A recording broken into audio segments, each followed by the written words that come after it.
жолы осындай бір 2-3 номер дайындасын өзіміздің ұстаздарға деп. Сондықтан да мен айтам, өзіңіз дайындап жатқан кезде ертең барлығымыз жастар групповой сокращенияға ұшырап кетпейді деп, қазір өздеріңізді көресіздер, енді әзілді әзіл деп түсініңіздер. Біз ертең шынымен де групповой сокращение болып отырмай, кеме грамда салып жатқанын бүгін. Жақсы. Қарсы алыңыздар.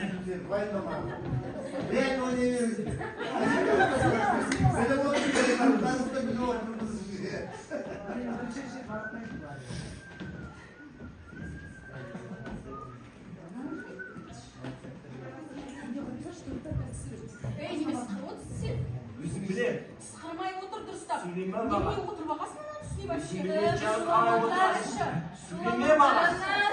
Шуламандар, кітап оқуға келе жасап жатсыңдар. Не могу Фу, Лаура, осы сен вечно не могу сосредоточиться, не могу сосредоточиться. Өзінше бір вечно. Неге шулап жатсыңдар? Бүкіл коридорларға дауыстар деседі.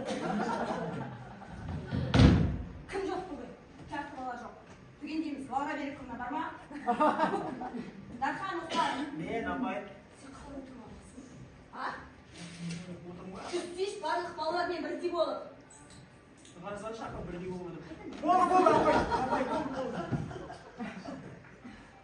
Ал, назайық. Кім тағы да жоқ? Әжеде 3. Үш бала жоқ. Кім жоқ бізде? Қадир Жабаев жоқ. Тағы да кейсі жоқ. Тағы да жоқ осылай. Ей!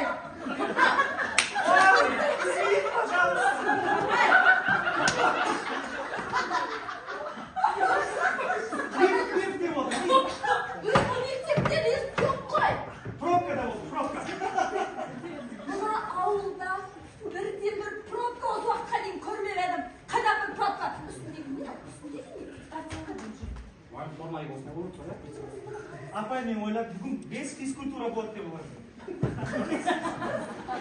Сендерге сөзім жоқ.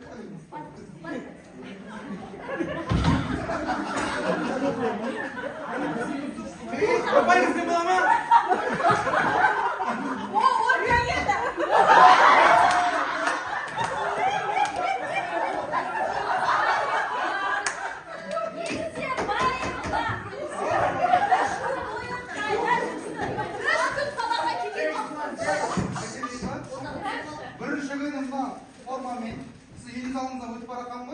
Балшық су бар екен, соғым қалады. Ал екінші күні қайда болдың? Осы киімдерді жумайын ба? Кетпей қалды ғой. Ой, бітпейді. Ал үшінші күні қайда? Үшінші күні сізді иналыңызда өтіп барақам ғой. Сіздің киімдерді жайып деп ойладым, сізді кемейді. Намаларды ойлады тақсайтындар. Отыршыда,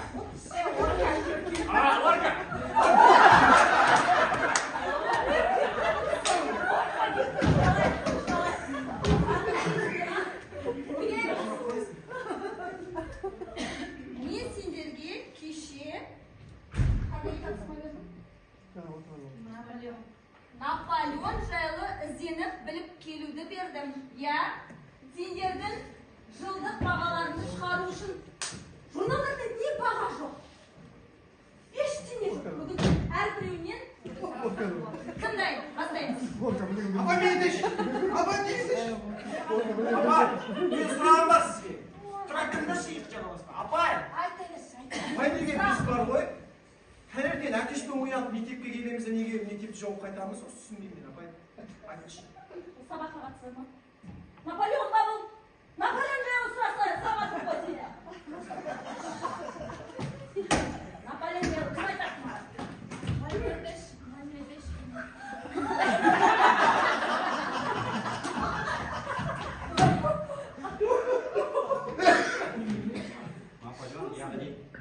яғни соғысқа қатысқан, яғни 1869, яғни жылы, яғни соғысқа.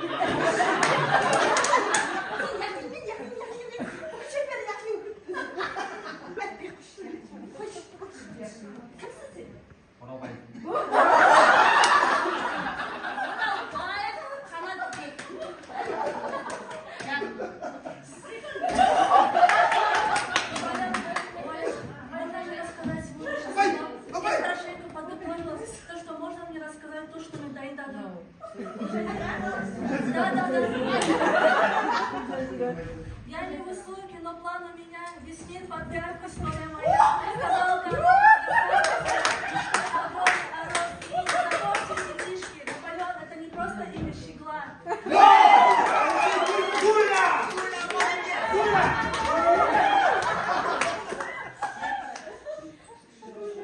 Ибраим Абульжан, бүгін сабаққа музыкаға келген жоқсың, не үшін келген?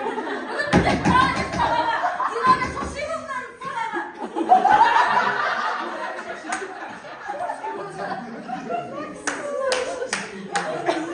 Динара сабақ айтатын бала бар ма?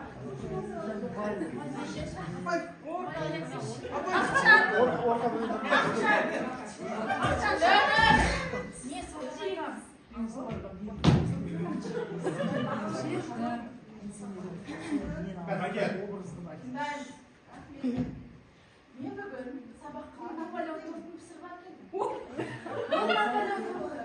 Оның құрамында ұн бар, қант бар, тағы крем бар. Мен бұл тортты орындауға 1 сағат уақытым кетті. Оны 180 градуста пісіріп алдым.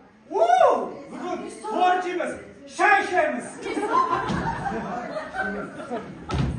Наполеон жайлы. Уайымда сізге шашасыз маған бәрі.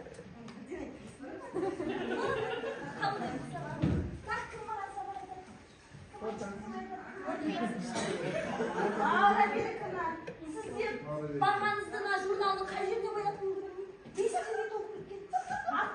Жанатқа сөз керек. Жанаттан бұрын бізде тағы да біреу бар екен, иә? Отыр келіңіз. Не көзіме түспей отыр? Мына екі көзімді шешіп.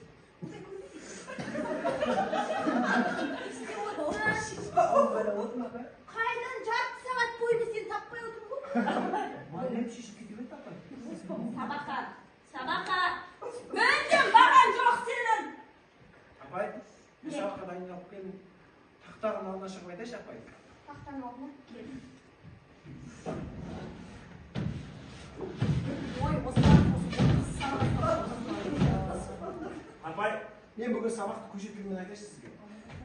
Десеңші, апай. Тыңдайсыз ба?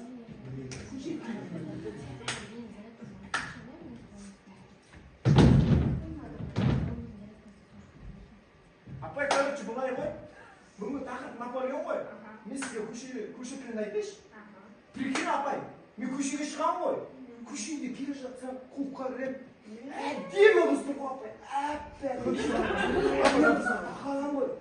Тоқалап, менде бұл қыз артық жігіттер келеді. Ішінде бір Наполеон деген бар екен. Сен мен қызмен неге билеп отырсың дейді. Сол естігенімді айтайын ба? Міне енді қызып қасталады, апа. Прикинь, қыз Наполеон енді стрелкаға шақырады. Сол стрелкаға барамын ғой, апа. Давай разбираться дейді. Не істеймін, апа, прикинь. Содан Наполеон машинасы шықпай қалды, апа. Прикинь, апа. Дұрыс жерге! Сен көшетілмен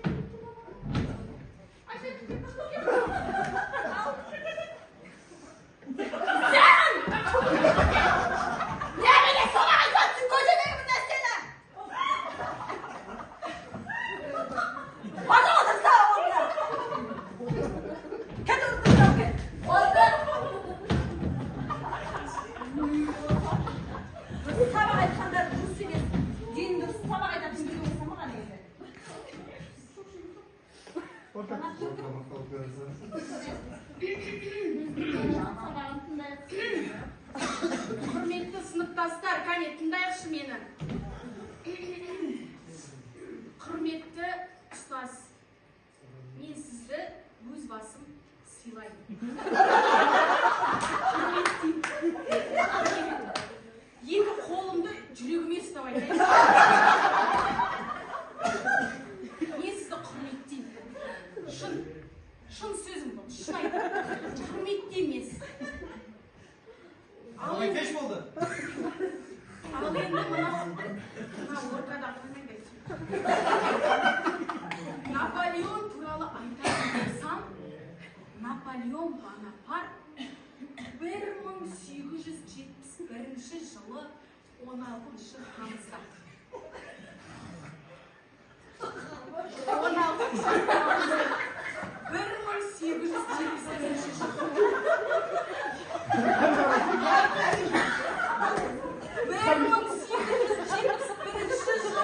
жазында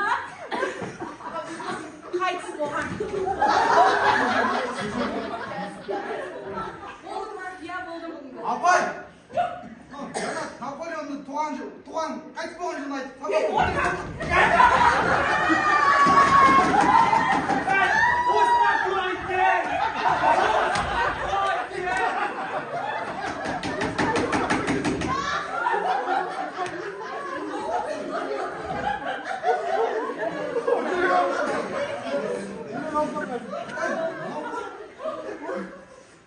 Сен ақылды болсаң, бізді сабақ айт. не бар апай? Наполеон демекші. Жаңағы қайтыс болған айтты ғой? Симай. Жоқ,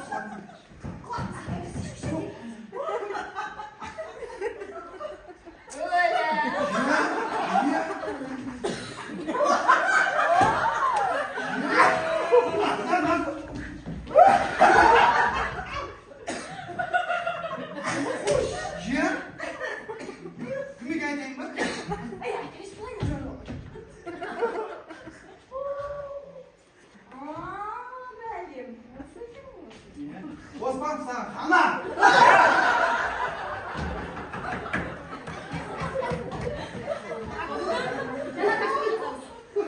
Бүгін бізде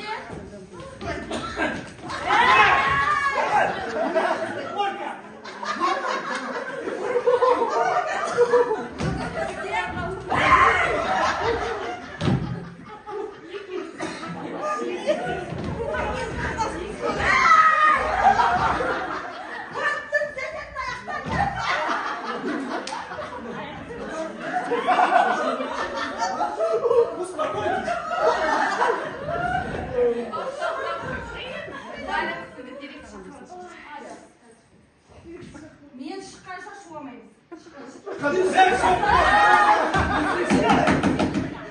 Проветривание! Сендегі Наполеон Мен әлі шығып білген жоқпын. Шығып талды дейді. Өзіңіздің қандай тәрбиеленгеніңізді көрсетейік, иә? Ахмет, мен Ахметжан екі Айгерім. Ахмет Айгерім дедің ба? Ахметжан екі.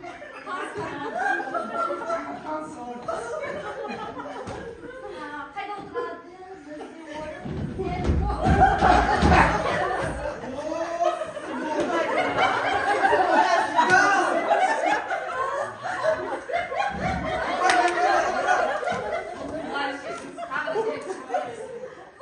жақсы, мен қас келем.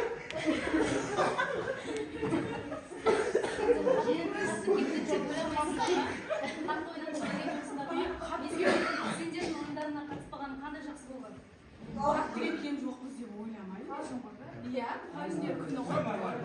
Мұғалімдер ренжітіп алдық қой деймін. Онда барлығымыз бірге мұғалімнен кешірім сұрайық, иә? Кешірім сұрап, өз өнерімізді көрсетуге. Шариканы пакеттен алып жатыр. Осыған сөз орныққа мінген қойшы.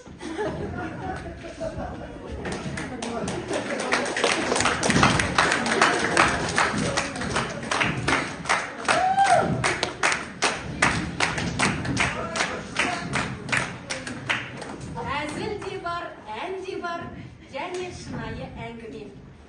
Мен сіздерге айтайын, ішіндегі бар сырды. Ұстаздарға барлығы неге қатал қарайды? Ұстаз деген тұлғаны үлкені бар, кіші бар. Бір кіршіксіз, бір мінсіз періште деп санайды. Шомылуға барсақ та костюмменен түсеміз, кафе, ресторандарда тығылып шай ішеміз. Оқушымыз жүгірсе, киімі бүлініп сүрінсе, айналып келіп тағы да біз әуреге түсеміз. Сен қош қызықтап, кәмшікті болсақ та, қоңырауда демалып, желге видео салсақ та, кінәлайды барлығы ұстаздарды жан-жақтан, ал біз шәкірт қамы деп жүреміз, қайда барсақ та.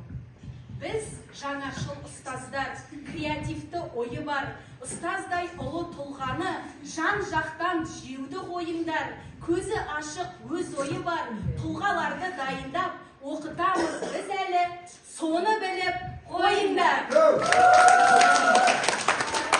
Сізге арналған кішігірім әніміз, біздің ұстазымыз қайда? Динара. Келіңіз, мына жерге отырыңыз сізге.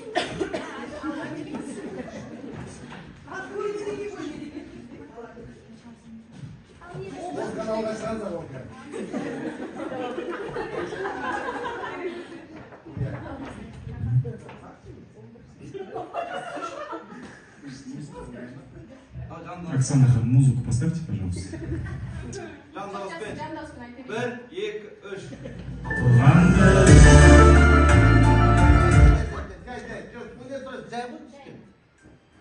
Қоя беріңіз, дауыс.